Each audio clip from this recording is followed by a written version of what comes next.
Hello আপা, আজকে আসবেন না? কখন আসবেন? ও আজকে আসবেন না? কেন আসবেন না? বাসায় গেস্ট আসছে।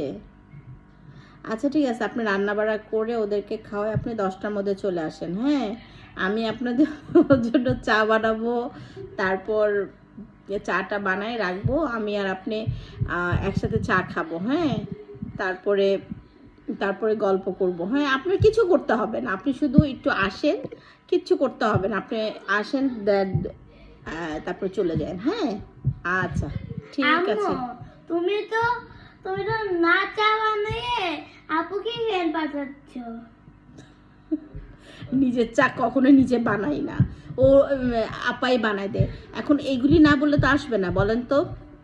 বেসিনে এতগুলা বাসন আর হলো বলের মধ্যে এতগুলা কাপড়, এগুলা কে ধোবে, কে কি করবে, এই জন্যই বলছি, বুঝছো বাবা? তা না হলে কিন্তু তোমার আপু আসবে না। সো তুমি এত কথা বলবা না।